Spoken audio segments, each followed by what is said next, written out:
Ora viva o nosso muito boa noite, bem-vindos a mais uma edição do programa Política no Feminino.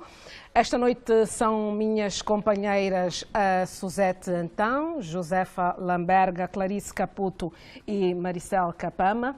A todas bem-vindas, muito boa noite. Obrigada, boa noite. Bom, começo já por apresentar o primeiro assunto da noite.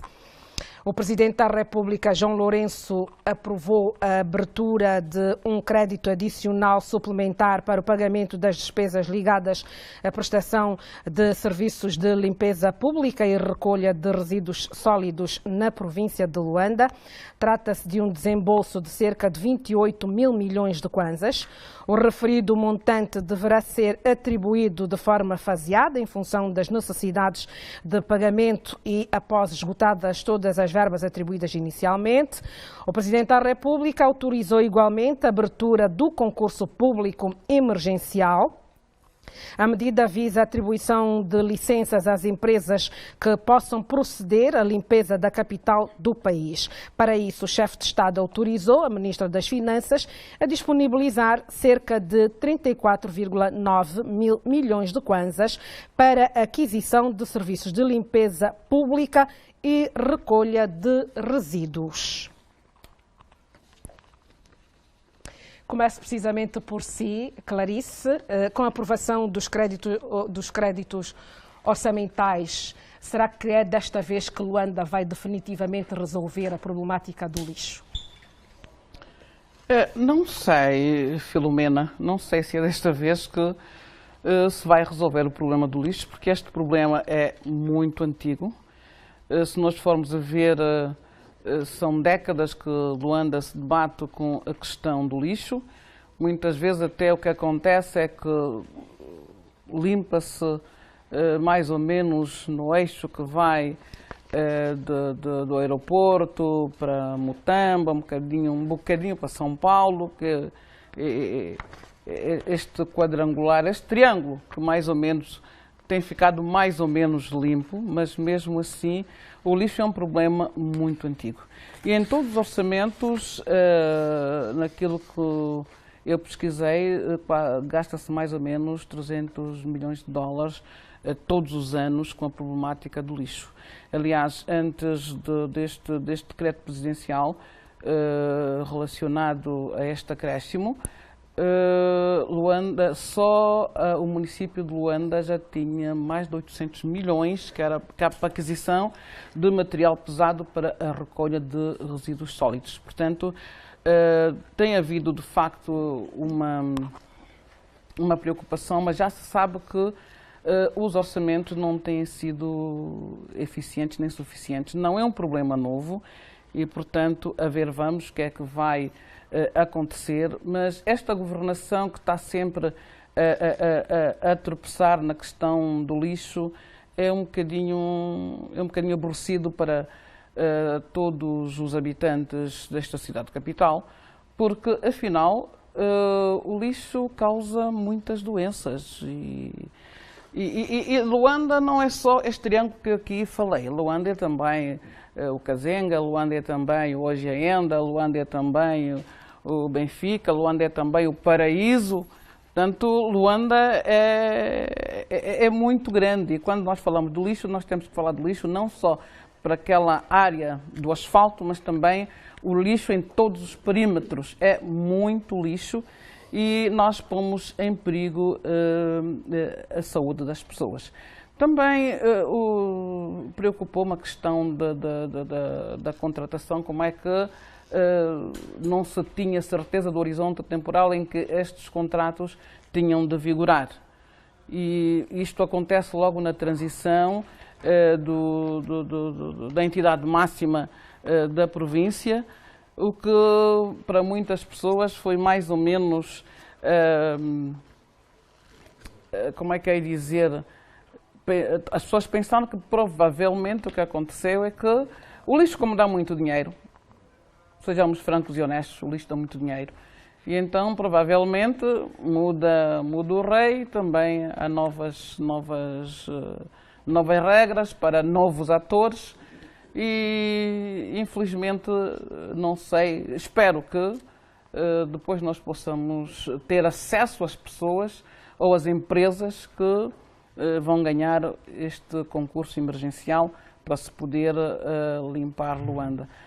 Esperemos que não sejam mais os mesmos, porque nós vimos a lista dos que foram ganhando os concursos, ganhando entre aspas, não é? Os que foram limpando a cidade de Luanda e, franco e honesta, eu pessoalmente não entendo como é que se ficou, como é que se diz aquela dívida tão alta, uma dívida enorme que se tem com estas empresas. Então esperemos que neste atabalhoado todo haja efetivamente alguma luz no fundo do túnel, que esta limpeza que se preconiza para Luanda não seja só para o asfalto, mas que seja uma limpeza que possa abranger também os bairros todos, sobretudo os periféricos, porque no Orçamento Geral do Estado também para Luanda tem orçamento para drenagem de uma série de valas que têm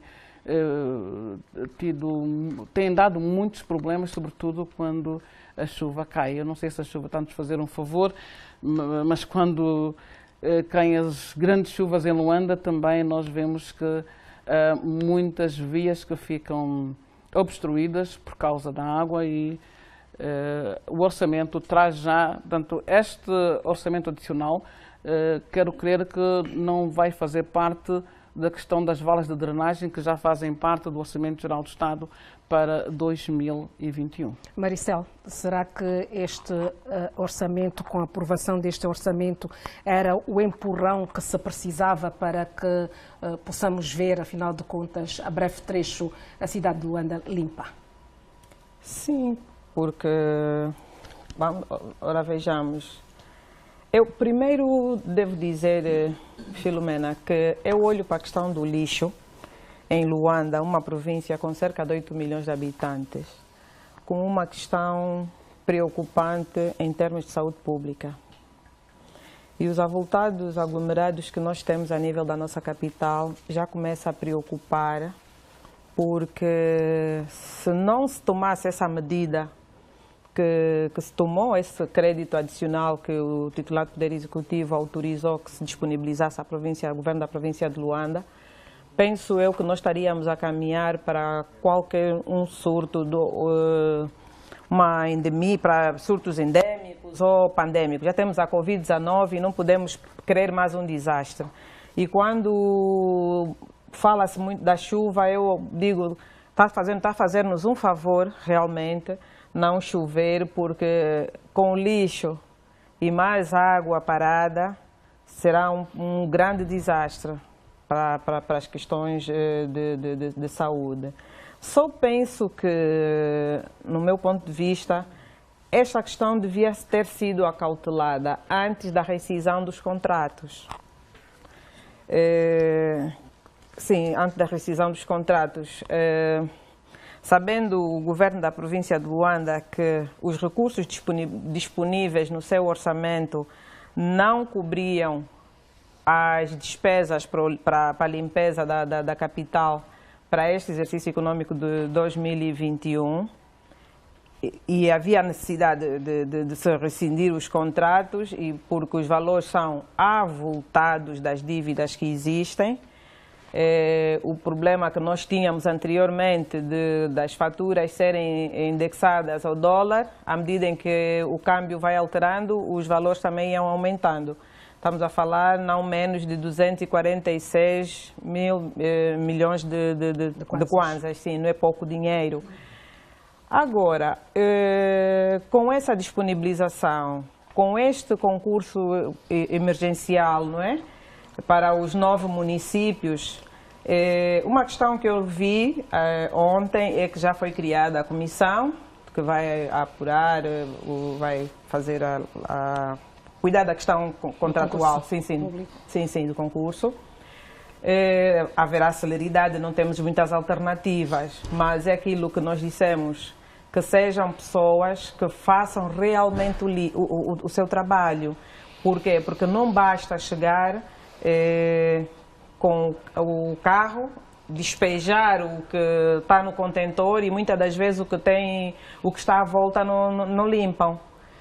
A outra questão que também eu penso que nós temos que começar a analisar, Filomena, eu penso que a questão do lixo, agora houve essa necessidade, mas no decorrer deste ano, 2021, podemos começar a analisar a questão da municipalização do lixo.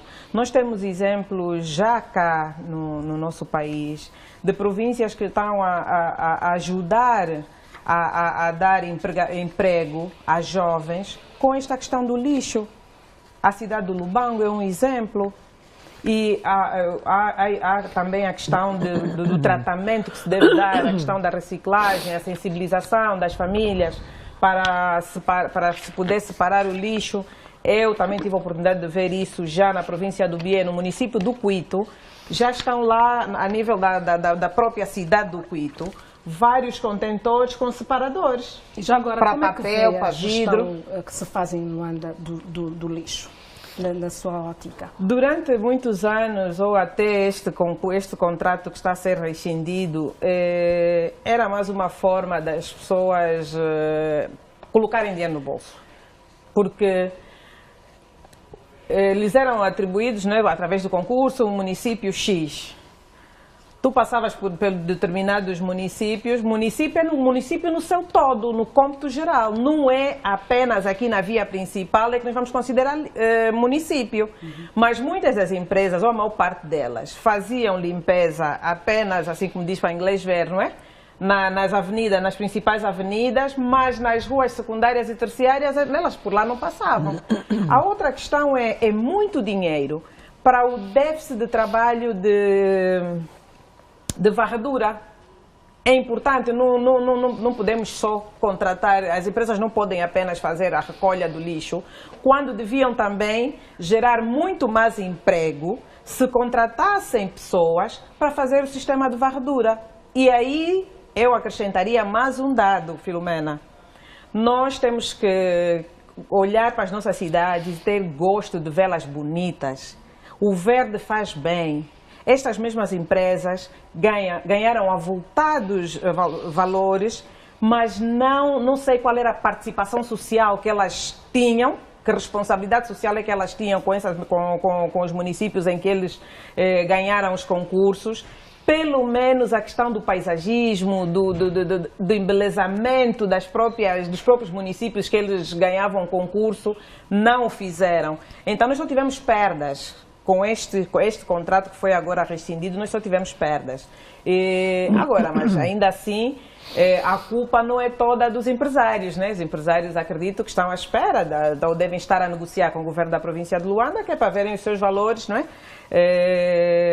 A seu favor.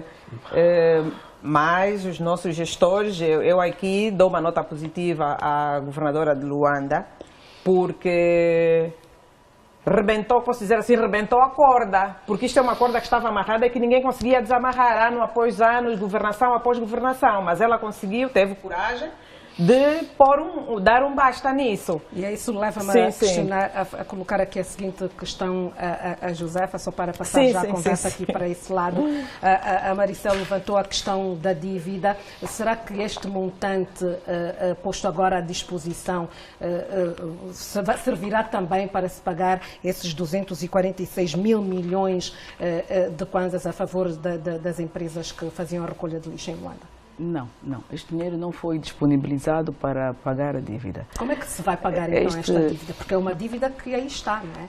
Esta dívida passa para a dívida pública. As empresas vão ter que ir ao Ministério das Finanças reclamar os seus dinheiros. Porque reclamar com alguma razão, primeiro, porque são dívidas, não são pagos, acredito que desde novembro do ano passado, e daí essa ruptura, né? Luanda diz, eu não tenho dinheiro para vos pagar, mas gostaria que vocês continuassem a varrer. E os donos dizem que não, nós não varremos. Estão tão zangados que decidiram também retirar os contentores. Este é um outro assunto. Bom, mas o dinheiro que foi disponibilizado é apenas para a contratação emergencial. Não, de jeito algum, se vai pagar a dívida. Agora, é necessário negociar abertamente. O que eu tenho, até onde vai, o que você me cobra. E também, como disse a Maricel, ver os preços. Não se pode fazer contratos de milhões quando tu não tens milhões. Não se pode fazer contrato a pensar no 10%, quando você não tem sequer o dinheiro para pagar. De onde vem esse dinheiro? Consulta o orçamento, vê como é que isso vai dar, para evitar alguns problemas. Luanda, de facto, como já foi dito aqui, tem mesmo muitos problemas de lixo, isto já é um vício. Há quem diga que é a máfia do lixo em Luanda, não é? Então, mas essa máfia, de certeza que chegou ao fim, porque os tempos das vacas gordas acabaram e já não há dinheiro para suportar esse tipo de negócios. A Maricel falou e bem na municipalização do lixo. Será esta a alternativa? Nós estamos a descentralizar. Do lixo, ou haverá uma alternativa? Eu por acaso, quando vi o tema, lembrei-me logo de passar por aí. Nós estamos a pensar em municipalizar tudo. Por que não municipalizar também o lixo? Neste momento, agora já vai ser um bocadinho difícil, porque partimos para uma contratação pública e não dá, aliás, uma contratação emergencial e não dá tempo para que os municípios se organizem. Mas acredito, não é, que a partir do próximo ano, como diz a Maricel, ou a partir de agora, os municípios se devem ir reestruturando ou estruturando para eles mesmos cuidarem dos seus contratos com as futuras empresas que vão limpar os municípios. E aí sim, é preciso também o próprio governo de Luanda e os municípios chamarem como coadjutores ou como parceiros as grandes empresas que funcionam nos municípios, que funcionam na província de Luanda. Onde é que elas entram? Elas também produzem muitos lixos, ou produzem muito lixo. Grande parte também do lixo que está na via pública não é só o da minha casa, não é só da tua casa, também é o das cantinas, também são dos supermercados, também são essas empresas. Como é que participam? Como é que comparticipam? Nós acho que esta lei de 2018 da participação no pagamento do lixo, né? É verdade que daí deve sair pouco, porque acredito que não foi ainda encontrado um mecanismo real, direto, para se tirar o dinheiro do lixo. Não sei como é que vai essa negociação com a ENDE ou com a EPAL, para que o dinheiro do lixo entre também na conta e o governo vá pagar um bocadinho para poder sustentar as despesas com o lixo, mas é importante que as empresas... Mas sim, exatamente, que eu saiba, nós pagamos o lixo. Aliás, a taxa do lixo tem-se refletido, inclusive, nas faturas da luz. Já se paga o lixo. Não a 100%. Alguns pagam e outros não. Há um trabalho ali também ligeiramente que não está ainda concluído, bem afinado com a ENDE, porque há muita gente a não pagar. Há ali algumas coisinhas que não estão muito bem afinadas. Eu preciso de ir atrás disso para saber o que é que não está a funcionar. Por que é que nem todos nós pagamos a recolha de lixo? Porque nem todo cidadão ainda paga a recolha de lixo. Há qualquer coisa aí que não ficou muito bem afinado. Mas também por que é que não se paga? Porque nós estamos habituados a que o governo nos pague tudo. As coisas aparecem sempre, as coisas se resolvem sempre. As coisas resolvem sempre, de qualquer jeito resolvem sempre, mas resolvem sempre para o prejuízo. É tentar cobrir algumas dívidas sem ter que incomodar quem de direito, que depois vamos contraindo dívidas e acabamos por chegar a este capítulo. Mas como eu dizia, é importante envolver as grandes empresas, as pequenas empresas, que são todas produtoras de lixo, no problema do lixo, no problema do pagamento do lixo, no problema da recolha de lixo. Onde vai, perguntou bem a Maricel, a responsabilidade social dessas empresas? Também. O lixo tem que estar lá incluso. Quando eles apresentam, quando vão ao IGAP mostrar a empresa, dentro do projeto da empresa, vem a responsabilidade social. Ele diz que vai fazer isso, vai fazer, às vezes não conta muito, porque diz que vai fazer uma escola de 12 salas, isso não conta muito, que é uma coisa. Mas, com relação ao lixo, o governo da província de Luanda tem que sim insistir, impor, fazer, decretar que as grandes empresas e as pequenas empresas em Luanda participem sim, ou coparticipem sim, do pagamento do lixo, da recolha de lixo, ou que cada empresa faça o contrato direto, essas grandes empresas façam contrato direto com as empresas de lixo. com as empresas de lixo, que sejam elas, ao invés de colocarem o lixo nos contentores, os lixos, elas tenham contentores próprios ou que fiquem à porta deles e o carro passa e recolhe. E tem então um contrato direto. Não mais as grandes empresas coloquem o lixo no mesmo contentor em que nós colocamos, mas que coloquem o lixo então num outro sítio. Talvez ali consigamos resolver.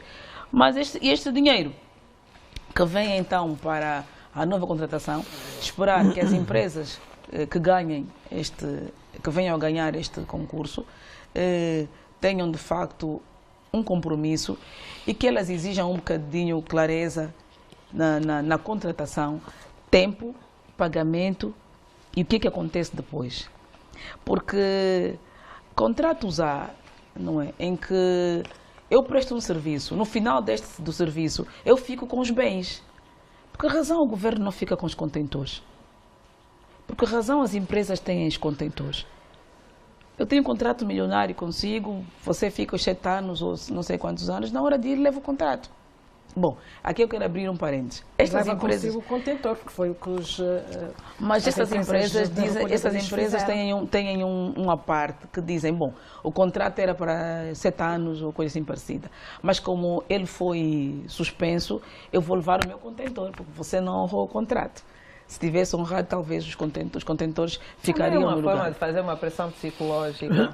Também claro. É verdade. Sim, uma forma de fazer pressão psicológica. É só que desta vez a governadora não cedeu a essa pressão psicológica. Sim, era uma forma de fazer pressão psicológica. Também é verdade. Sim. Também é verdade. Sim. Vou perguntar aqui a Suzete, portanto, segundo o decreto para a recolha do lixo foram definidos 9 lotes, um lote para cada município. É uma forma, no seu entendimento, de atenuar o problema? Passa por aí a estratégia? Eu acho que a senhora governadora tomou uma medida corretíssima. Esta estratégia que ela montou para este concurso, que lançou, é importantíssimo dividir. Porque se vir os contratos anteriores, há contratos com valores altíssimos, outros mais baixos, não se entende qual foi o critério daqueles contratos em termos de valores, que eu até tenho aqui. Vai desde 51, não se sabe o valor, mas vai desde 54 milhões a 141 milhões esses contratos. Eu acho que ela fez muito bem em todos os aspectos. Acho que a governadora tomou uma decisão positiva, bateu o pé, deu um murro na mesa, teve coragem de dar um murro na mesa e fazer frente a estes lobbies do lixo. Porque Luanda tem à volta tem mais de 8 milhões de habitantes. Nós produzimos 276 mil toneladas por mês de lixo. Esse lixo é dinheiro. E hoje fiquei muito feliz porque o Presidente da República, não é, lançou hoje um concurso internacional para o aterro sanitário. O que é que isso vai significar? Vai significar entrada de valores. Porquê? Porque o lixo, volto a referir, o lixo é dinheiro. Portanto, vamos finalmente valorizar o nosso lixo, vamos com esse lixo criar matéria-prima, gerar energia e, segundo o nosso Secretário de Estado, diz que com este negócio do aterro sanitário, da divisão do lixo, da separação do lixo, nós vamos ter um income à volta de 460 mil milhões de kwanzas anuais, que é muito bom. E também vai gerar muito emprego. Porquê? Porque vai haver os catadores do lixo. E já hoje isso existe em Angola, em Luanda. Nós temos meninos que andam a apanhar os vidros, que vão depois trocar por dinheiro à Vidrol. Temos outras pessoas que vão aos plásticos. Hoje já não se vê garrafas de plástico na rua. Antigamente via-se imensas garrafas de plástico, PET, espalhado. Hoje já temos catadores que vão ganhando dinheiro. Isso gera dinheiro. Portanto, esta ideia, esta estratégia dos lotes, dividir o lixo por municípios, é um princípio para as autarquias. Porquê? Porque eu estou convencida que no futuro o problema do lixo vai ser enquadrado nas autarquias, não é? E cada município terá o seu operador e vai controlar esse operador. Com o aterro sanitário controlado, porque nós temos um problema grave de saúde também pública, que é o aterro de céu aberto, que eu infelizmente tenho que dizer que quem geriu muito mal, porque nós já há muitos anos que poderíamos ter regras no lixo, mesmo nas nossas casas, separar o lixo dos vidros, o papel, o cartão, como se faz em todo o mundo, porque nós amanhã até podemos exportar lixo. Há países que, com a disciplina que criaram do lixo, acabam por não ter lixo e necessitam depois de lixo para reciclar e transformar até energia, para energia, essencialmente para energia. Penso que a governadora Joana Lina avançou muito bem, está muito bem.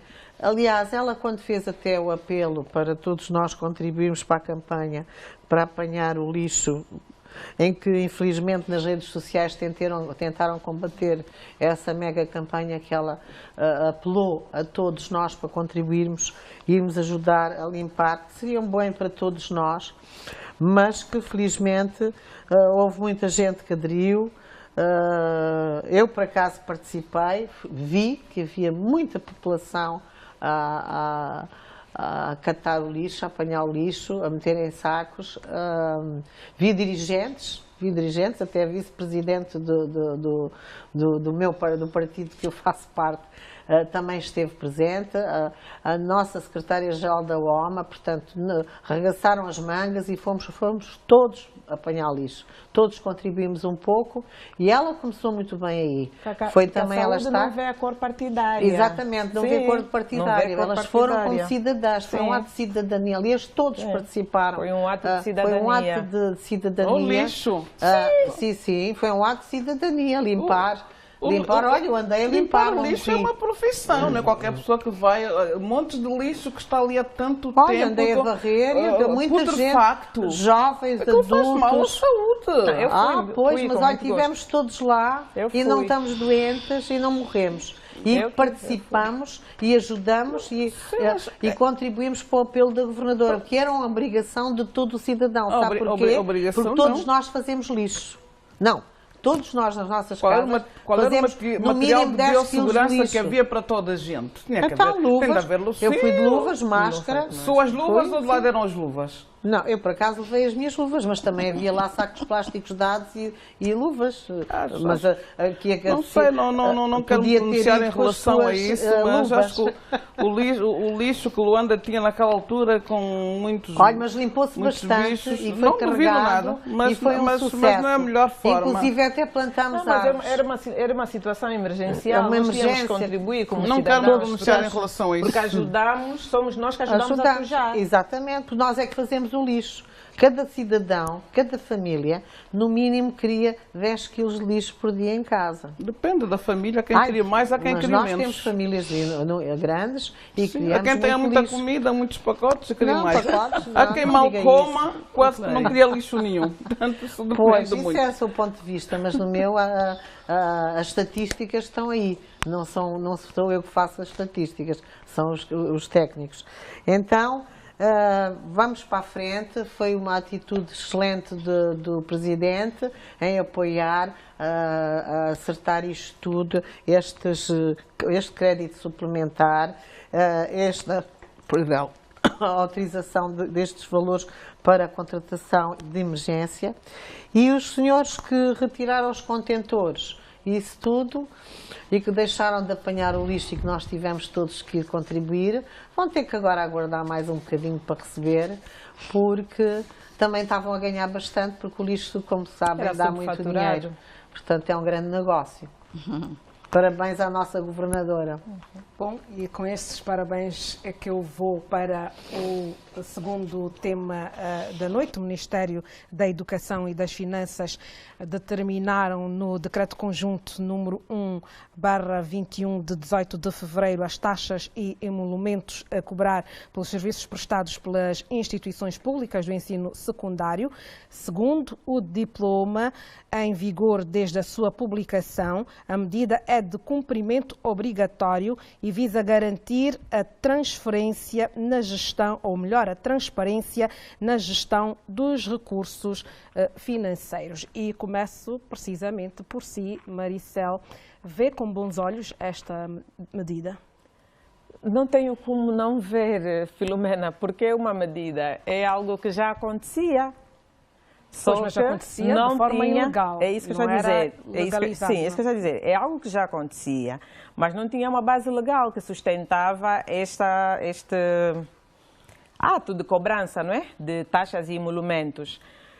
Lembro eu que no ano 2019 o Ministério da Educação teve que pôr fim, inclusive alguns gestores de escola e diretores provinciais de saúde da educação foram chamados pela PGR, há quem até teve preso por usar esta prática de cobrança sem ter uma base legal.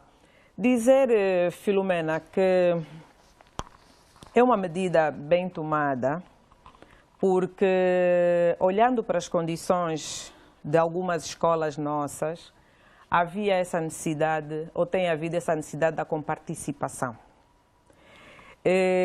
Mas acha que essa comparticipação se vai refletir precisamente no melhoramento das nossas instituições de ensino?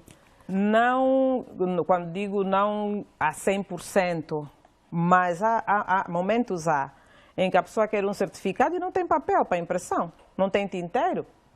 Coisinha, um vidro parte, nós não temos dinheiro, a escola não tem o dinheiro porque não é orçamentada, não tem dinheiro que é para ver essas questões mínimas, não é? E então, a questão que eu coloco é, sei que para a tipificação dos valores olhou-se para a questão territorial, atribuiu-se zonas B. Zonas A e zonas B. Uhum. Eu não sei de como concreto... é que vê essa diferenciação? Não. Qual foi o critério para que houvesse essa diferenciação? Sim, é importante essa diferenciação. Mas penso eu que não usaram a diferenciação que o Ministério da Administração do Território tem usado. Por quê? Porque se usassem, não sei se houve alguma reunião multissetorial em que envolveu o MAT, os governos provinciais, que é para essa definição. Por quê? Porque a distrição que o MAT tem facilitaria em grande medida a isentar aqueles municípios, populações daqueles municípios que estão da zona D, na designação do MAT, que são os municípios que têm maior percentagem de pobreza multidimensional. Mas aqui nós só vemos a zona A e a zona B. Eu estou a dizer, existe a zona A e a zona B, sim, mas ainda assim pode-se regulamentar este decreto que foi agora aprovado, de formas a... Porque assim, nós podíamos evitar do cidadão ter que ir à administração municipal levantar o seu certificado de pobreza. Se tivéssemos algum estudo feito que nos levasse a ter as pessoas bem identificadas, nós conseguíamos evitar esse tipo de situações, porque nós ainda acompanhamos, infelizmente, situações de burocracia prepositada a nível das nossas instituições de Estado, de formas a que o cidadão, quando vai requerer qualquer documento, tem que dar uma gasosa. Suponhamos nós que estamos a falar de um município em que o Estado tem estado a fazer a sua prestação social, que é o caso do Quenda, por exemplo. Aquele valor que ele recebe da prestação social do Estado, ele acaba deixando o 1.000 ou 2.000 que alguém lhe vai pedir, que é para ele poder obter o seu certificado de pobreza. Então, com esse estudo feito, que eu sei que o MAT deve ter, porque tem andado pelas municipalidades a fazer alguns levantamentos, por isso é que tipificou os municípios. Aí penso que o Ministério da Educação e o das Finanças deviam aproveitar esse trabalho do Ministério da Administração do Território para então isentar esses municípios. O Curoca, vamos cobrar emolumentos a um munícipe do Curoca. Eu penso que devíamos pensar um bocadinho mais, falar de Mavinga, Nancova. E eu pergunto exatamente a Clarice, como é que vê essa medida? O que acha? Eu digo sempre que tenho muitas dúvidas nas nossas estatísticas e nos nossos estudos. Estamos muito atrasados em relação a isso. É uma medida oportuna no seu entendimento? Não sei, porque da forma como a Maricel caracterizou as pessoas com necessidades básicas, fala do Curoca, não, nós vamos falar mesmo aqui de Luanda. Há pessoas que vivem no centro da cidade, não quero dizer, nós sabemos que temos bairros pobres por detrás de muitos prédios no centro da cidade, aqui mesmo em Luanda. Há pessoas que vivem extremamente mal aqui mesmo em Luanda, portanto, não vamos dizer que os municípios que estão mais distantes de facto precisam, deviam ter esta isenção, mas isto existe em todo o país. Há pessoas que para virem para a escola têm que andar a pé porque não há dinheiro para o autocarro. Há pessoas que não tomam um pequeno almoço e por isso têm de vir a fome até a escola. Há quem ande distâncias enormes. Portanto, a questão da pobreza em Angola cobre todos os municípios e também muitas famílias. Portanto, a questão de se cobrar, nunca se parou também de cobrar. Houve, de facto, esta questão que aqui foi posta, mas nunca se parou de cobrar. As pessoas, o papel para a prova e outras coisinhas com participação, as declarações, sempre praticamente se pagou. Das matrículas. Sim, as matrículas, tanto, e muitas vezes não se sabe se a pessoa tem que pedir emprestado, se a pessoa tem, se não tem. Não existe, de facto, esta isenção ou este certificado de pobreza é muito pouco utilizado e eu acho que devia se regulamentar um pouco mais em relação a esta questão. Agora que se a medida foi boa ou não foi, eu acho que o Orçamento Geral do Estado, que tem lá uma série de escolas em quase todos os municípios, nas comunas, o Orçamento Geral do Estado tem que olhar para estas questões. O orçamento é uma previsão. E eu vou exatamente perguntar aqui, deixe-me só colocar aqui a questão à Josefa. Claro, também tem que ser Clarice, vou só fazer aqui a questão, passar aqui a conversa aqui para este lado. Josefa, uma das questões que se levanta é precisamente dotar as escolas de recursos próprios para os gastos emergenciais, vamos assim dizer. A quem cabe controlar a gestão desses recursos? Como é que vão ser acautelados esses problemas de gestão dos próprios recursos que as escolas venham a arrecadar com essas taxas e emolumentos? Não sei porque. Eu penso que ontem estava a ouvir qualquer coisa que dizia que, inclusive, que o dinheiro iria para a conta única ou coisa assim parecida. Não sei se você estava a perceber. Sim. Não é? Houve qualquer coisa a dizer isso. A Delegação das Finanças e a Educação vão abrir contas e o dinheiro vai diretamente para essa conta e que vai ser fiscalizado pela Delegação das Finanças. A nível... A pergunta Nem que vão ver se está... Mas essa ninhariazinha vai dar tanta volta. Não, deixa-me para cada uma das escolas. Para essa pergunta, deixa muita ao perceber isso, ao ouvir isso, então não sei até que ponto é que esta recolha vai ajudar de facto às escolas para essas compras básicas. Não sei, porque o dinheiro, quando vai para as finanças, para sair de lá é um outro problema.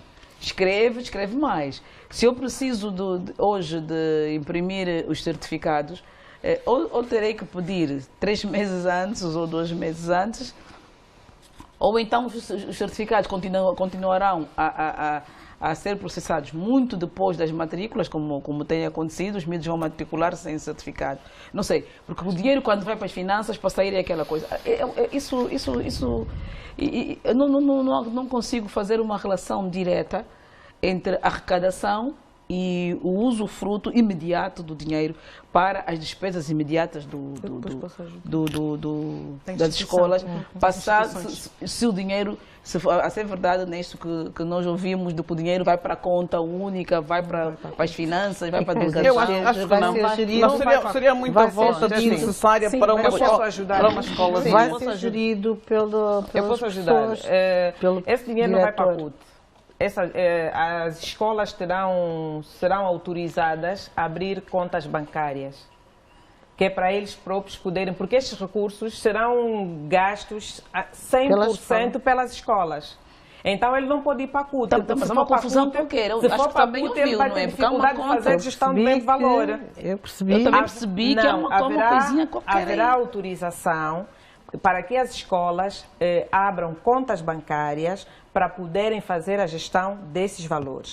3 meses, em cada 3 meses, deverão fazer prestação de contas dos recursos que vão arrecadando dessas taxas e desses emolumentos, e vão trabalhar, sei que a nível dos municípios, com as direções, ou das províncias, com as direções provinciais das finanças e as direções, os gabinetes provinciais de educação. Esta é a informação que tenho, que é desta forma, porque se for para a CUT, ele vai depender do Ministério das Finanças. Não vai para a CUT esse valor, esse dinheiro. Este é um regime transitório. Isto vai ser um regime transitório. A abertura das contas? A delegação das finanças e da educação é que vão abrir essas contas exclusivamente para este fim. Okay? Não as escolas. Não as escolas. Esses valores vão ser depois utilizados. Esse dinheiro não vai para as finanças, não vai ser necessário, pois aqueles trâmites todos habituais. Não pode ir, não tem Esses valores não vão para as finanças. Esses valores vão ser utilizados única e simplesmente para o benefício das escolas. Para problemas como partiu-se uma retrete, partiu-se um quadro, é preciso isto ou aquilo, porque as escolas têm muita necessidade de serem ajudadas nesse sentido. Porque efetivamente o Estado ajuda, mas porque nós antigamente também pagávamos. Eu lembro-me, quando estudava, até as folhas dos testes, eu ia comprar a secretaria para os testes. Agora não, só para quem fizer exame especial, né? Agora só para quem fizer exame especial. Aqui só vão pagar, exatamente, isto vai ser para certificados de habilitação, habilitações, declarações de notas, transferências, e eu penso que é uma medida correta. Deve fiscalizar-se depois, não é? E sensibilizar quem vai gerir esses valores, não é? Esses dinheiros, que sejam bem utilizados. Mas, tanto quanto a informação que eu tenho, serão as finanças que vão fiscalizar.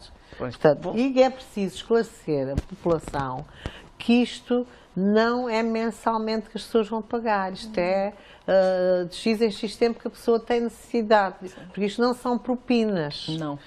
Não são. E eu acho este diploma importante também na regulação dos politécnicos, dos internatos.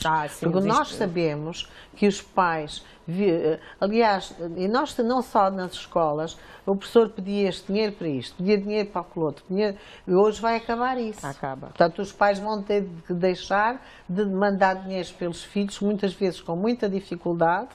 Não é? Vejo muitas vezes o meu empregado vir-me pedir dinheiro para ir para a escola, para o professor, porque senão o professor não dá notas. Portanto, isto vai terminar, não é? Portanto, vão só pagar isso e em relação aos internatos é muito importante porque ficou regulado 15 mil kwanzas por mês, que não é 50 mil nem 30 mil como pediam às vezes de 3 em 3 meses, 2 em 2 meses. Portanto, eu penso que este diploma foi muito bem rasgado e é importante. Tem que se saber ler e traduzi-lo bem para que a população perceba que só precisa de vez em quando do diploma. Sim. Não é? Só precisa de ser transferido de vez em quando, não é de todos os meses. Pronto. Suzete, vamos deixar aqui esclarecer isso. A Josefa. Acredito que sim, mas a Maricel já falou um bocadinho das pessoas mais pobres, com mais dificuldades para pagarem. O valor mais pesado é o da falta. São 500 kwanzas. Os justificativos para faltas é o mais caro. Portanto, 500 não, o mínimo é 360. Não, são 500 kwanzas. Há um 300 e um 260. Estão escalonados por zona A e por zona B. É só de 360 a 2.000 kwanzas. Então, isso para dizer o seguinte. Esta tabela, este diploma, é apenas para o ensino secundário. Sim. Portanto, naquela faixa dos 15, que vai até aos 18, aos 19, 20 anos, muitas vezes, certo? É a faixa em que também temos o menor número de alunos, particularmente raparigas. E em muitas localidades, é faixa também, muitos já são trabalhadores estudantes. Têm que trabalhar por alguma coisa para pagar os estudos e para ajudar os pais, porque eles já estão na 11ª por ali. Com esta taxa, com o pagamento desta taxa, eu sinto aqui um perigozinho, ok? A baixa do número de estudantes, quer de raparigas, quer de rapazes, porque o dinheiro, eles ganham pouco. Se têm que repartir entre pagar essas taxas e pagar a renda, comer, ajudar os pais, enfim. Aqui há um perigo muito grande nesta cobrança, nessas taxas, em relação a estas pessoas. E aí eu vou com a Maricel. Era preciso fazer um estudo um bocadinho mais profundo e ver os prós e os contras. É verdade, pegar sim naquela tabela do MAT, que é muito interessante, em que também a estratificação não fica no A, B, C, vai muito mais abaixo. Sim. Em vez de termos os que podem, os que não podem, não, os que não podem mesmo nada. Mas esses estão isentos. Mas por isso é que... Não, espera. Mas quem é que vai perguntar aqui a Clarice o que acha preciso. Não se esqueça do que vai dizer, Josefa. Eu vou estender aqui a conversa a Clarice exatamente para perguntar como é que acha que se chegou ao entendimento de quem é a família pobre que não pode pagar ou que esteja isento do pagamento dessas taxas e emolumentos? Da forma como Qual é o critério, no seu entendimento, que foi usado? Eu não sei exatamente qual foi o critério, mas acredito que terá de haver, ao nível das escolas, terá de se chamar os encarregados de educação e perguntar se os encarregados podem ou não podem, ou então não sei como é que estão as fichas para saber... Mas aí qualquer encarregado vai dizer que não pode. Não, mas na ficha tem lá se o encarregado de educação trabalha, ou o tutor se trabalha ou não trabalha, em que setor é que ele trabalha, e portanto tem de haver um pouco de sinceridade em relação às pessoas. As pessoas têm de ser sinceras. Apesar de que eu não concordo pessoalmente não concordo com estas taxas, porque isto até que se regulamente e até que haja fiscalização e até que isto ande, já neste meio haverá uma série de trambiquices. Como sempre, nós somos um país da gasosa, em que nós estamos habituados à gasosa. Claro que vamos paulatinamente saindo, temos de sair deste ciclo da gasosa, obviamente, mas se haja este decreto que pode servir para alguns para poderem fazer coisas não muito corretas, mas eu acho que tem que se chamar os encarregados de educação e a própria sociedade em si tem que estar educada para ser honesta, para ser sincera. Exatamente. Tem que haver uma educação cívica para as pessoas e pronto, e também haver uma fiscalização. No tempo da outra senhora, havia os serviços sociais que iam até a casa das pessoas, iam certificar se o que se está a dizer é mesmo isso ou não. Porque e isso será certificado precisamente com uma certidão de pobreza que será emitido pelas administrações municipais. Aqui levanta-se uma outra questão, e passo aqui a questão à Suzete. Com essa burocratização que existente nas nossas administrações municipais, como é que se resolve esse problema? Eu penso que os administradores têm que se sensibilizar a que as coisas têm que ser feitas com seriedade, porque a história da gasosa tem que acabar. Porque é assim, numa comuna, eles sabem quem vive com melhores condições e com menos condições. Não é difícil. Portanto, o certificado de pobreza não me parece que seja muito difícil nos municípios, nas comunas.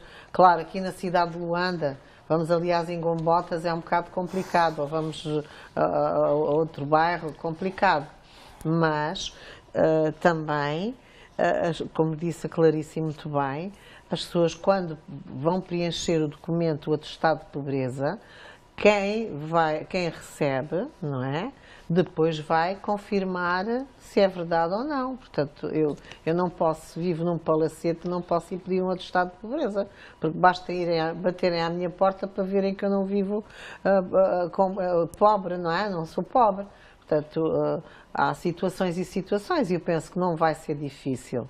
Eu acho que ele devagarinho vai-se conseguir, e nós temos também de ser positivos, temos que acreditar.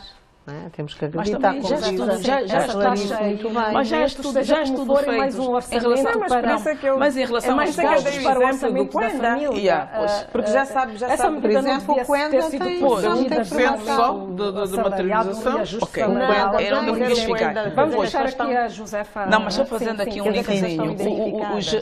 Já existem estudos, nós já conhecemos algumas famílias pobres.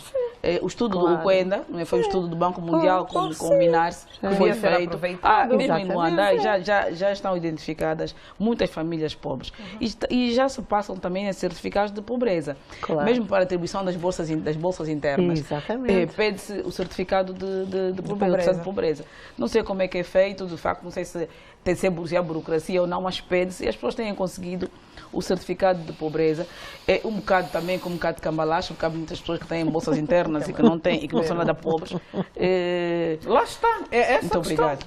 Mas isso é em todo o mundo. Mas é aquilo que eu estou aqui a dizer. Mas não vamos tabelar aquilo que é negativo. É aquilo que eu estou a dizer. Vamos tabelar do mundo negativo, do mundo positivo. Salarial. Pois. Temos reajuste salarial em função da inflação. É assim, o reajuste salarial aqui não se coloca justamente para esta medida, porque esta medida veio regular algo que já havia sendo praticado, mas de forma ilegal. Esta é a primeira questão. Exatamente. A segunda questão no concerne a questão da pobreza, ou pobreza extrema, ou pobreza multidimensional, sim. Aí pronto, havia necessidade de se tomar essa medida, tudo muito bem. Mas ainda assim, nós ainda vamos a tempo, porque eu sou do tipo de pessoa que as leis não são totalmente acabadas, os decretos não são totalmente acabados, sim, exceções. E então, se nós temos alguns estudos feitos já, podem-se fazer estudos atuarianos, mas ainda assim existem alguns estudos feitos. O exemplo que eu dei é o levantamento que o Ministério da Administração do Território tem estado a fazer a nível das nossas municipalidades, que foi um trabalho que foi feito com o Banco Mundial.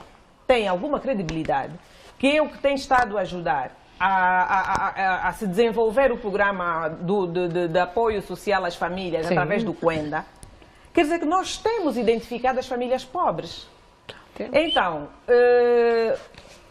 como já disseram aqui as minhas colegas, burocracia, dificuldade, acesso até à administração, às vezes até mesmo para conseguir chegar à administração, a dificuldade que eu tenho de sair, por exemplo, de um Caloenda até a administração municipal. Quer dizer, isso envolve custos também, não é? Por isso é que eu era da opinião que, em função dessa estratificação, municípios há, que nós já temos noção do nível ou da vida social que as pessoas têm. Por que não, logo a primeira, isentar essas populações? Podemos fazer isso. É possível fazer. Por quê? Porque nós temos estudos que ditam que a população do município X é uma população que vive mesmo de uma pobreza multidimensional. Então, para que nós vamos... Agora fez essa questão, essa estratificação de zona A e zona B. Implica dizer que está abrangido todos os municípios do nosso país. Estando abrangido todos os municípios do nosso país, o pobre, tudo muito bem, eu até fiquei satisfeita ao saber que lembraram-se dessa parte. Mas agora, a necessidade de ter que ir, eu acho que isso podia ser para Lubito, Benguela, Luanda, como está pronto, zona A. Mas a zona D, eu ainda insisto que logo a priori podia-se decretar isenção. Mas se nós já sabemos que há zonas... Exceção, isso são as exceções. Sim, mas é que eu estou a dizer... Quem dirige esse município sabe que a população é toda pobre. Então não vão pagar. Portanto, haverá a solução, não é? Mas isso tem que estar documentado, não pode ser uma decisão. O governo sabe que é um município pobre e não investe nesse município. Não, os investimentos estão a ser feitos. Então tem que se investir no município para sair da pobreza. Por isso é que se sabe que existem esses municípios.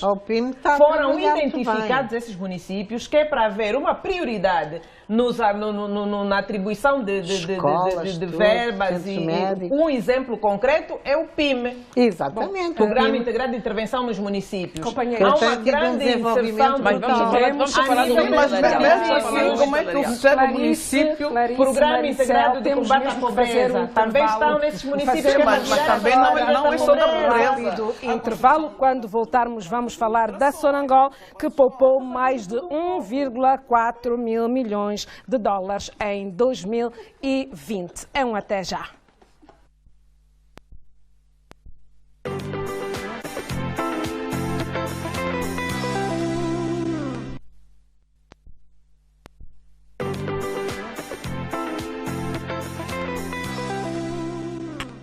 Estamos de volta para a segunda parte do Política no Feminino e avançamos com mais um tema que de resto foi destaque ao longo da semana. A Sonangol poupou mais de 1,4 mil milhões de dólares em 2020 com a implementação do plano de recuperação, um plano que teve de ser ajustado devido à pandemia.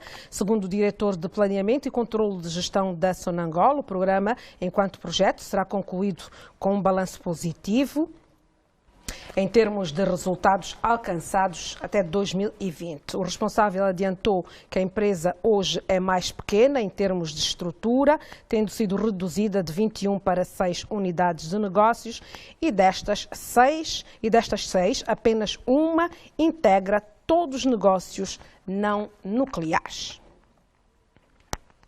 Começo precisamente por si, Maricel. Será que o redimensionamento da Sonangol permitiu esses ganhos todos? Permite. De que forma?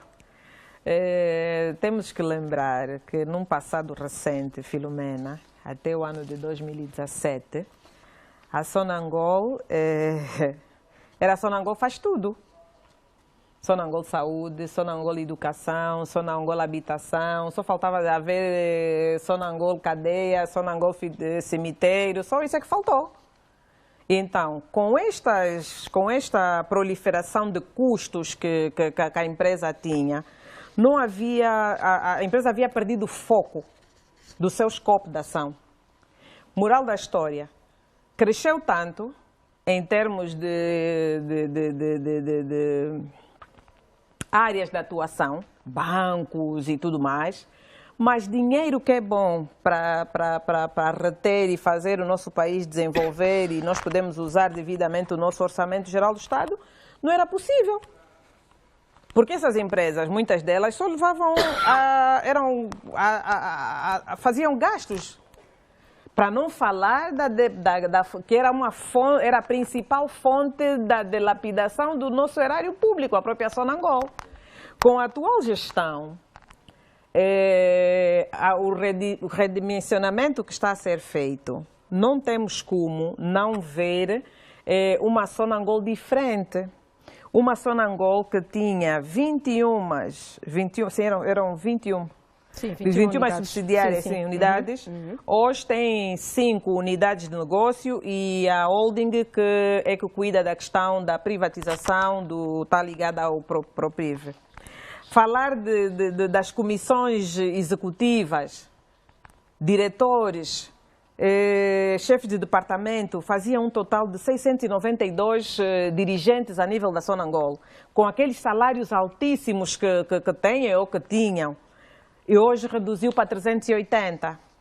Então, Filomena, não temos como não ver hoje esta redução nos custos ou nesta poupança que a Sonangol fez.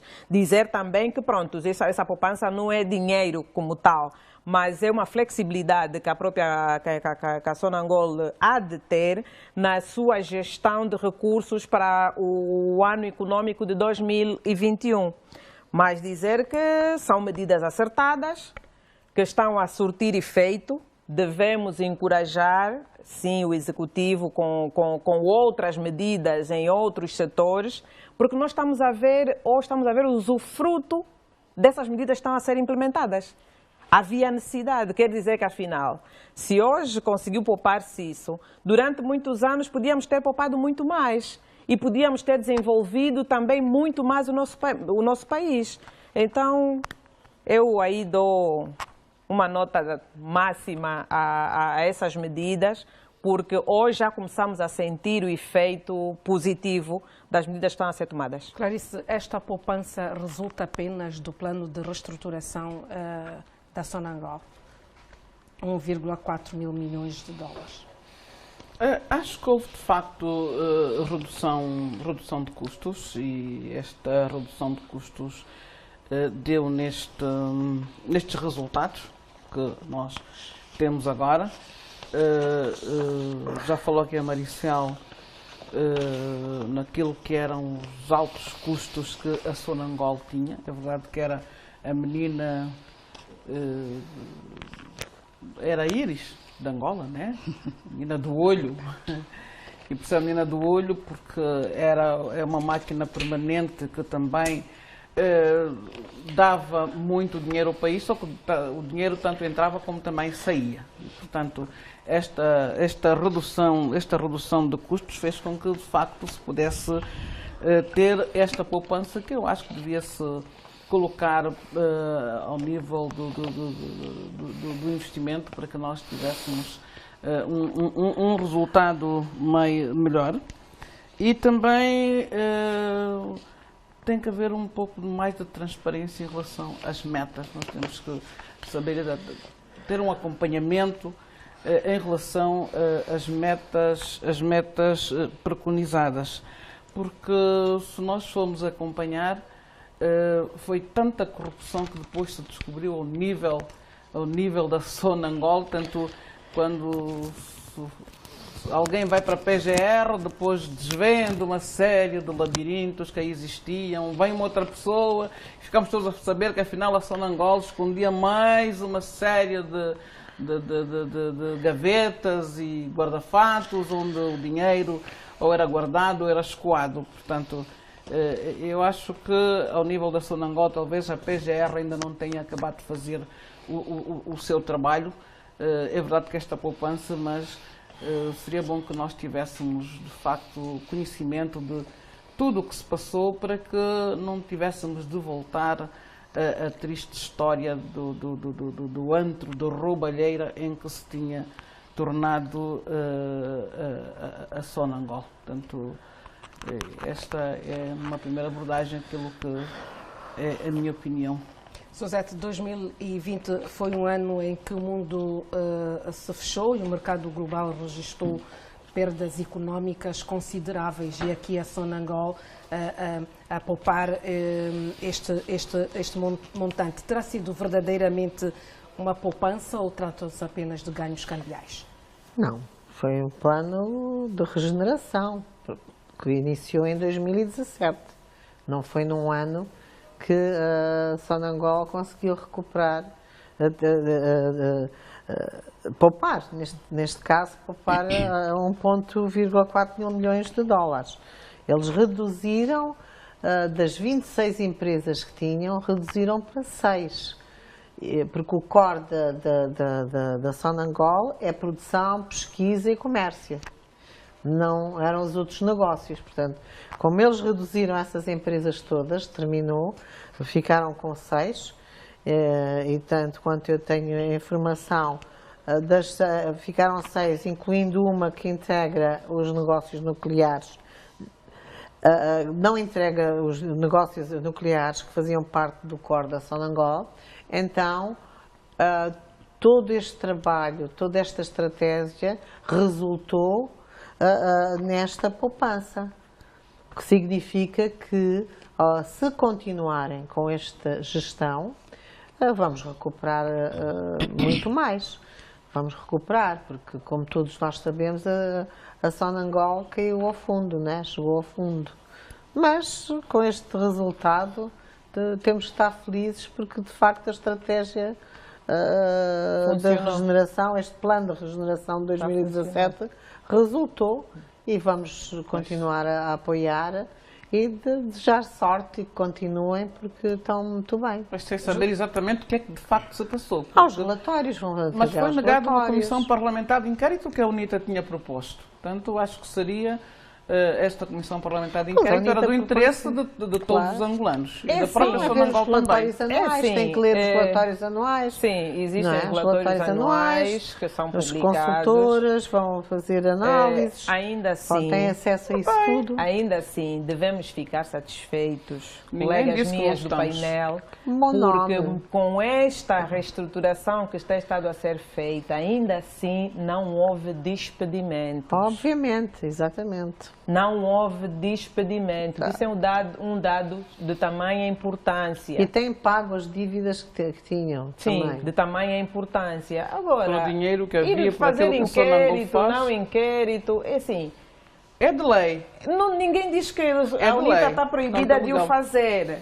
Mas então nós não podemos ser ingênuos das obras feitas. São os deputados da Assembleia Nacional. Nós não podemos ser ingênuos das obras feitas. Quer dizer, as coisas estão, agora que as coisas estão a correr bem, é que nós queremos ir lá, que é para isso saber. Não, este inquérito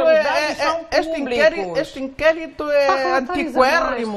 Mas nós estamos a falar de 2017 até 2021. O Sonangol não existe desde 2017. Ok, nós estamos a falar da reestruturação que fez com que a empresa poupasse este dinheiro que nós estamos aqui a referir. Talvez com o inquérito poupasse muito mais. Sim, podia ser. Mas agora vamos olhar daqui para frente, fazer melhor, e é o que estamos a acompanhar. As coisas estão a ir a caminhar bem, pelo menos. Não houve despedimentos com o que está a acontecer. Não, mas 2021 a empresa terá... Houve despedimentos, sim, senhor. Não, há reformas. Houve despedimentos, é uma empresa que nisto já tinha muitas pessoas que precisavam ser reformadas. Há reformas, despedimentos, e até porque hoje em dia, quando alguém é despedida de uma forma... Até por incompetência, isso já reclamar. Já teriam a reclamar, já teriam ido à televisão. Até por incompetência vão reclamar. Sim, vão reclamar. E então, em termos de reforma, é uma empresa que, pelo que nós temos estado a acompanhar, não tem deixado mal os seus reformados. E está focado, levam um dinheirinho para casa. No seu Deixa-me falar. Sim, exatamente. Exatamente assim. Josefa. Discutimos exatamente. Estão bem. Nós temos que ninguém está a dizer que não. Ninguém está a dizer que não, mas há coisas que não têm sido feitas antes. Pronto, mas não vamos agora ficar apenas a viver do passado. Mas eu preciso recordar o que é que as pessoas... Deixem aqui a Josefa também emitir a parte. Exatamente. Josefa. Elas nem ouviram a pergunta. Não, vamos ouvir a resposta. Acha que a Sonangol terá liquidez para pagar as suas dívidas? Será que dessa vez que a Sonangol... Não, mas a Sonangol não tem dinheiro, não ganhou dinheiro. A Sonangol só poupou. A Sonangol só poupou. Estes 1,4 é de poupança. E como já disse a Maricele e aqui as outras colegas, a Sonangol desfez-se de alguns negócios, não é? Apertou o cinto, virou-se para aquilo que é o core dela, de facto, e está a caminhar. E foi saindo dessas que ela poupou esse dinheiro. Porque esta poupança nem sequer se reflete nas contas da Sonangol. certo? Então não estão, nisso que estão a falar, houve apenas uma poupança. A Sonangol ainda continua com alguns prejuízos, ela teve prejuízo em 2019. Bom, com a pandemia, pior ainda. A baixa do preço do petróleo, tudo isso faz de Sonangol ainda uma empresa com alguns problemas financeiros. Quer dizer, pandemia, tudo isso, e fruto também daquilo que essas moças estavam aqui a discutir, quem tirou, quem não tirou, são fruto dos banquetes. Fruto dos banquetes faz a Sonangol ainda, esta empresa ainda deficitária.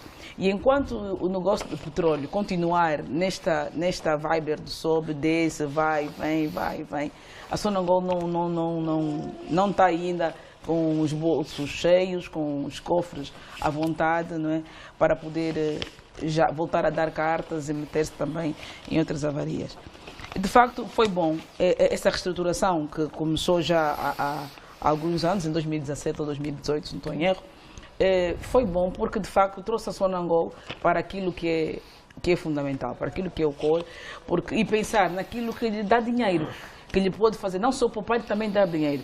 Como é o caso das refinarias, como é o caso da produção de derivados de petróleo, como são estes outros casos, de que a Sonangol deveria sim ter virado desde o início, certo? E não, pronto, aquela lei do mais fácil. Eu vendo a 10 e vou depois comprar a 20, né, mais 10 e tal. Portanto, isso, para mim, o grande ganho aqui, nesta história da Sonangol virar-se apenas para o seu core business, é a possibilidade que nós temos de amanhã, dentro de pouco tempo, começarmos a fazer aqui a transformação do nosso petróleo. Produzimos as coisas tudo localmente, aí sim, aí teremos dinheiro. Aí sim a Sonangol vai falar língua de gente, a Sonangol vai se apresentar sim com o rosto de ser a grande empresa de Angola, com o rosto de tudo isso. Mas porque hoje falar da Sonangol rica é mentira. Este dinheiro não existe. Não, é dinheiro. É dinheiro. São poupanças que não traduzem em nada. Porque a Sonangol, neste momento, tem sim perdas, não tem ganhos nenhum. Desde 2019, que as contas da Sonangol não têm ganhos por causa do valor do barril de petróleo e de todos os problemas que a Sonangol viveu no tempo em que tinha o bolso cheio e não conseguiu resolver. A Maricel levantou aqui a questão de despedimento, nesse processo de reestruturação, não tendo havido ainda despedimentos. É crível que não venha mesmo a haver despedimentos, uma vez que essa reestruturação vai continuar. É um processo que ainda não está terminado. Pois, é assim, não há despedimentos, porque a Sonangol saiu das empresas, mas as empresas continuam. Então não havia necessidade não tem como de despedir as pessoas. A empresa, só a Sonangol que tirou, eu gosto desse português, que tirou o pé. Mas, entretanto, o processo continua, as empresas continuam e os trabalhadores também se mantiveram.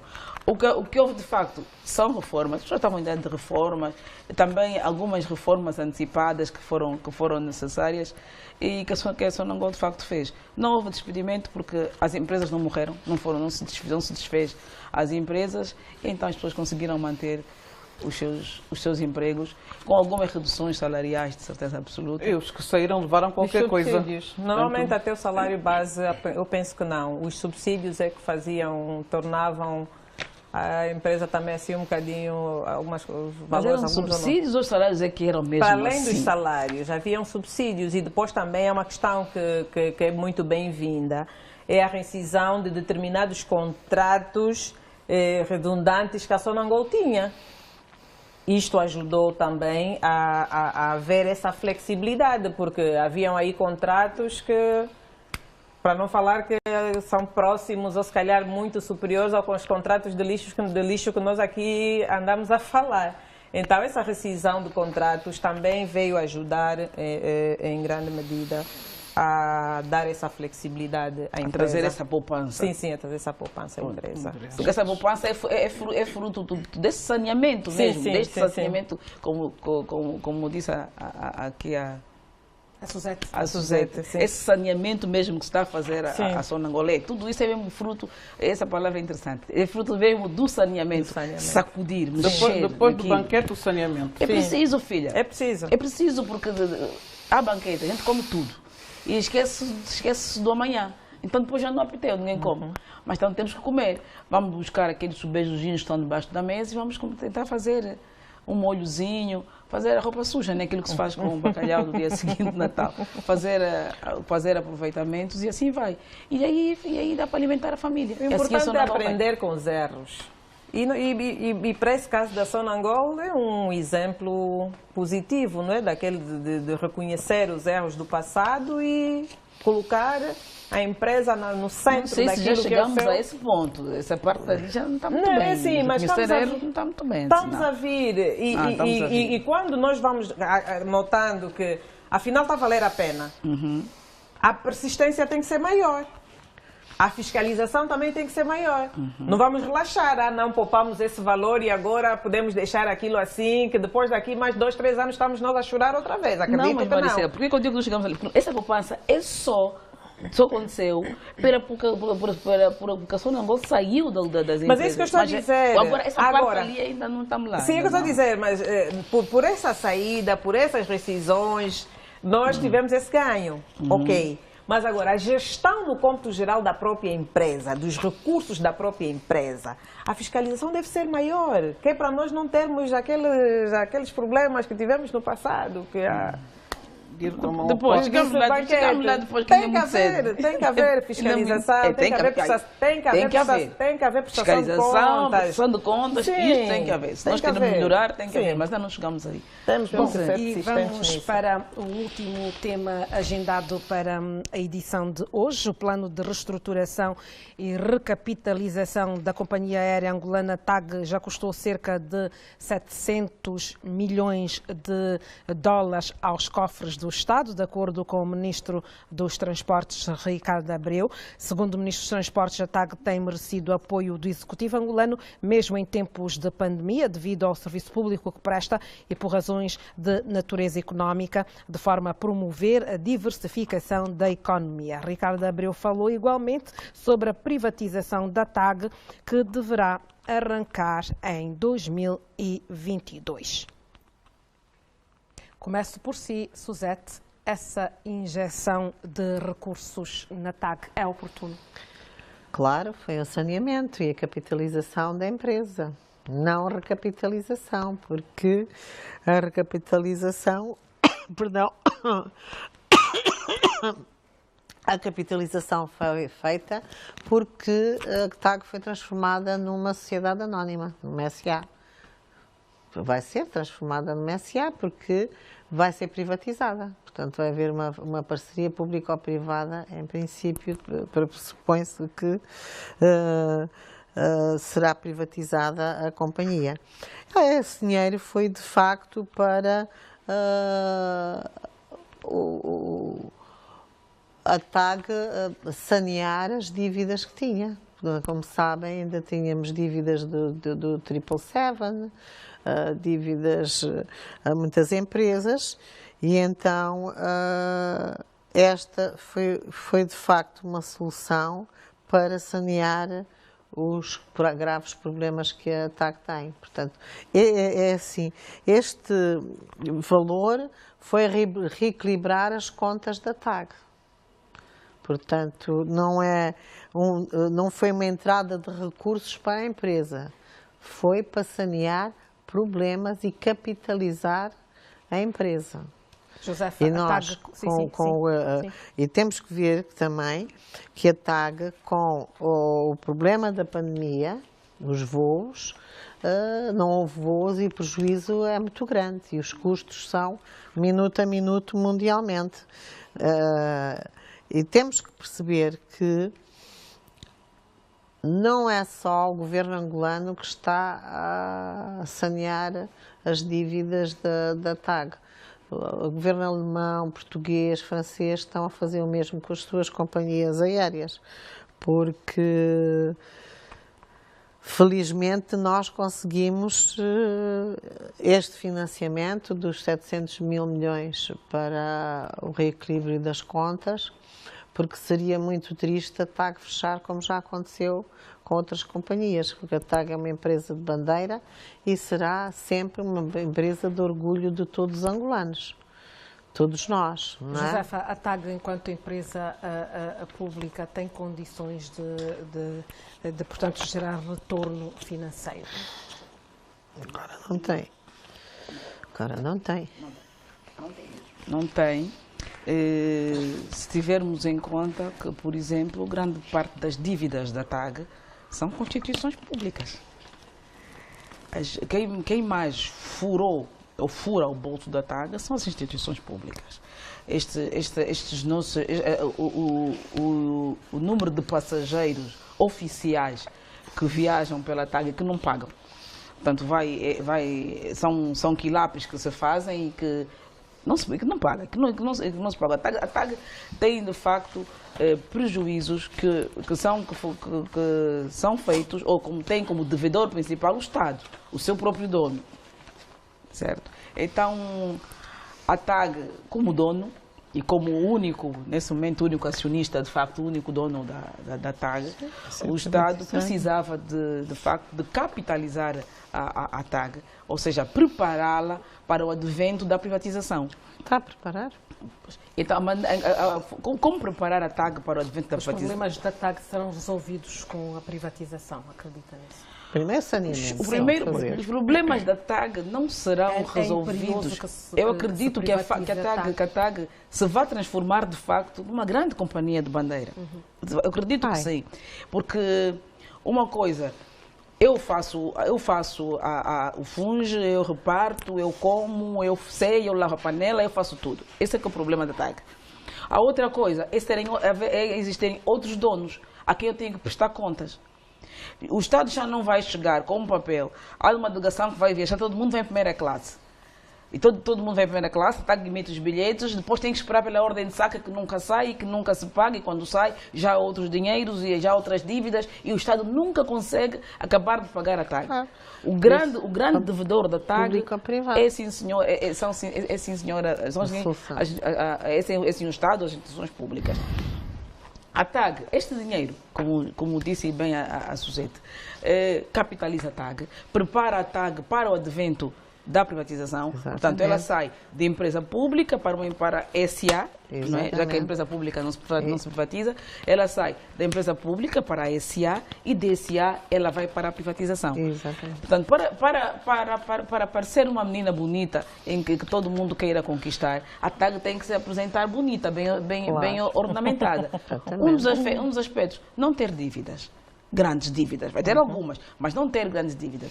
Não ter as deficiências todas que tem. Tem as dívidas do 777, que já vem lá de um outro tempo, e agora é as dos DAS.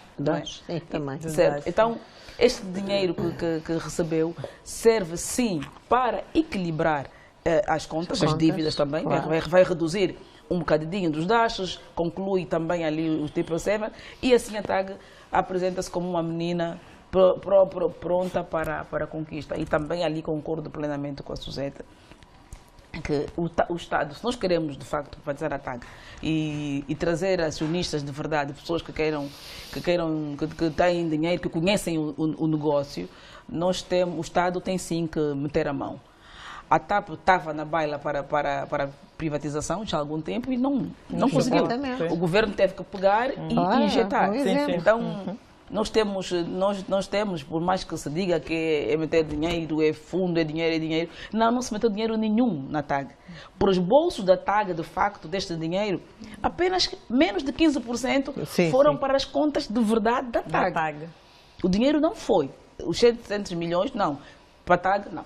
Claro. É para cobrir, sim, estas lacunas que a TAG tem, reequilibrar, e para ela apenas menos de 15% é que foi para a TAG. Maricel, com esta privatização à vista, a questão que se coloca é a manutenção dos empregos. Como é que acha que se vão manter esses empregos à semelhança do que, aliás, já fez referência aqui da Sonangol, que conseguiu pelo menos manter os empregos? é uma questão que poderá vir no caderno de encargos do processo concursal que está aberto ou que se vai abrir para a privatização da própria empresa. O Estado angolano deverá cautelar essa questão na altura em que fizer abrir o processo concursal. Dentro do seu caderno de encargos, deverá constar esta questão de que os postos de trabalho deverão ser mantidos. É funcionário qualificado, não qualificado, faz com uma empresa que ganhou o concurso do terminal do Porto, que vai dar formação específica para cada área em que precisar de determinado quadro. Sim. Claro. Nós temos que criar políticas de não gerar mais pobreza no nosso país. E acredito que é por isso que estamos a criar essas medidas, essas reformas a nível do país, para vermos o nosso país a caminhar. Mas e para caminhar nós temos que ter as famílias saudáveis, as famílias têm que ter um nível de vida aceitável para podermos desenvolver. Então, eu acredito que isso é uma questão que, em primeiro lugar, deve mesmo ser acautelada. Agora, há uma questão que eu achei interessante também. É uma medida que a TAG aderiu. Diz-se que a maior parte dos países africanos, principalmente países da região, não estão sem aeronaves. E criou-se a ACRA, a Associação das Companhias Aéreas Africanas. A TAG juntou-se a essa associação também, apresentou a disponibilidade dos voos que tem, para então, nesta mesma companhia, nesta mesma associação, os países que não têm aeronaves, então, também colocam as suas necessidades nesta plataforma para que o país que tem poder prestar serviços. Fatura. Sim, sim. Então, isto há de ajudar. Neste momento, com a questão da pandemia, a coisa está assim um bocadinho lenta. Creio eu que a TAG não tem estado a conseguir ainda nenhuma prestação. Mas acredito eu que quando as aeronaves puderem estar a voar, as nossas fronteiras estiverem abertas, acredito que a TAG vai poder faturar muito com a entrada para esta associação das companhias aéreas africanas. A outra questão que eu gostaria talvez de sugerir, já que não podemos fazer os voos internacionais, a maior parte dos voos internacionais, estamos a fazer apenas voos nacionais. Penso que a companhia deve fazer um bocadinho, alguma promoção, bastante marketing, para poder fazer voos triangulares.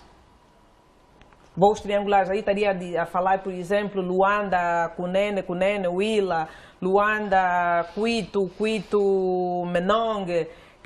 Uma forma de atrair, porque assim, existem alguns investidores que estão, por exemplo, aqui no centro de Luanda e que querem ir a uma determinada província, mas não tem, está a pensar, X horas de carro, ir e voltar, 8 horas, ir e voltar, o que eu preciso de fazer é apenas para 2 dias, quer dizer, fico mais tempo na estrada ou não. Então, com uma boa campanha, de marketing, a TAG vai conseguir atrair o máximo possível, e até porque agora temos bastante dificuldade de sair de Luanda por causa da cerca sanitária. A maior facilidade que se tem hoje de sair de Luanda é por via aérea. Então, a companhia devia aproveitar, acredito eu, que devia aproveitar esta brecha para faturar muito mais. E então, nessas províncias, capitais de províncias, que temos lá grandes aeroportos construídos e que estão fechados porque não se voa para essas mesmas capitais de província, a companhia devia aproveitar, rentabilizar um bocadinho mais, e depois agora esses voos pequenos, não é?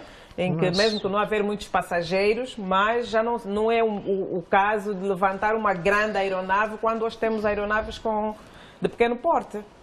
Clarice, uma das questões que se levanta, além da privatização da TAG, é a descentralização da gestão da empresa. O que é que pensa?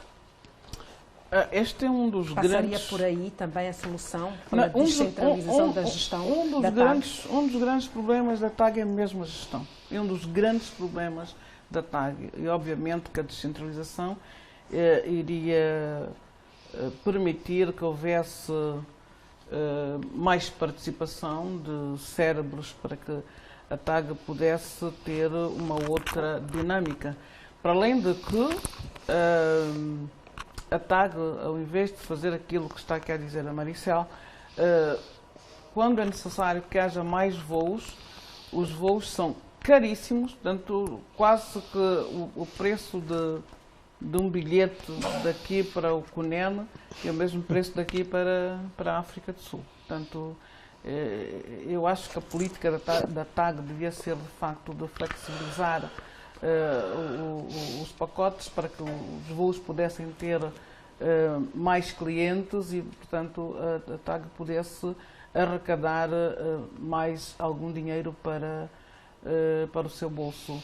E a questão da gestão, nós sabemos que ao nível das empresas é o nogórdio, é aquilo que pode fazer a empresa andar ou então a empresa afundar e, portanto, uma capitalização não só no dinheiro, mas também na gestão e numa reformulação de toda a vida da TAG, que se habituou, obviamente, desde os tempos da outra senhora, de uma gestão em que paga-se depois e esse depois nunca mais chega. Mas as pessoas, normalmente, os salários sempre saem, mas o resto das condições que devem existir, tanto assim que mesmo para poder fazer manutenção aos aviões, nós soubemos que a TAG tem imensos problemas para fazer a manutenção dos aviões. Então, como é que se vão pagar salários? Como é que não vai haver redução nos bilhetes para que haja mais pessoas a viajar? E os angolanos gostam muito de viajar, mas os preços que a TAG dispõe são impraticáveis, para bem dizer. Portanto, a questão da gestão deve ser uma grande aposta ao nível da TAG, estando como agora está, ou passando para com a participação passar da SA para depois para a privatização. Há muita gente na TAG que efetivamente tem um currículo de muitos anos, tem muita experiência, mas também é necessário injetar sangue novo e outras valias. Mas gestão vai fazer com que a nossa TAG possa ter uma outra roupagem, possa ter um outro rosto e possa nos servir melhor. Josefa, essa questão da gestão, o que é que acha? Só vou brincar aqui um bocado com a Clarice, que é assim, os bilhetes tinham que ser muito caros para nos cobrirmos os que não pagam. Alguém tem que pagar e pagamos nós, de facto. Sim, mas se fossem baratos, haveria muito mais passageiros. Muito mais, é verdade, obviamente. É verdade. Mas a TAG precisa de sobreviver. E pronto, eu também acredito que sim, que mudando de gestão, mudando de acionistas, mudando, dando mesmo uma cambalhota à TAG, a TAG melhora, ofereça também preços melhores e criemos também novas classes, não só a executiva, a económica, mas há outras classes, não sei porquê, nos outros países pode ser econômica, mas há a econômica B, a econômica C, a econômica K, há precinhos assim mais... Subclasses. Aí umas subclasses. Então isso também que a nova TAG, a TAG que vem, a futura TAG, a futura TAG, nos traga também isso. E de facto que os gestores da TAG sejam de facto gestores e marqueteiros, como dizia a Maricel. Mas como é que ele vai ser marqueteiro a vender um bilhete de Luanda para Lisboa a 2 milhões? Se eu posso fazer, ir à TAP, comprar o bilhete a 1.200.000, por exemplo. Mas também, se eu for a South África, eu ainda compro o bilhete a 500. Se eu for para Emirates, eu compro a 200. Bom, mas vamos lá fazer as contas. Eu preciso estar em Lisboa no dia X. Dando essa volta, eu chego lá. Nós aqui vamos perdendo também alguns clientes. Então, a gestão da TAG tem que pensar nisso. O voo está cheio.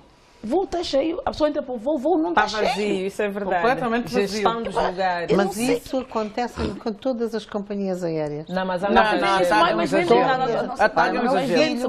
O meu filho trabalha numa companhia aérea e acontece isso constantemente. As pessoas reservam isso. Por isso é que hoje a TAG, nós fazemos a reserva e temos X horas para ir pagar o bilhete. Portanto, já tem essa forma de controlar. Porque eu, se fizer uma reserva, ainda há pouco tempo fiz a reserva para Lisboa, né?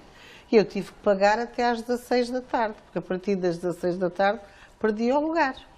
E Não, houve efetivamente aí a especulação dos bilhetes por causa do fecho dos voos, que de um dia para o outro passaram para 2 milhões, para 3 milhões. Eu queria vir de Lisboa para cá cheguei na véspera do fecho, né? E era tudo 2 milhões, 3 milhões, 4 milhões.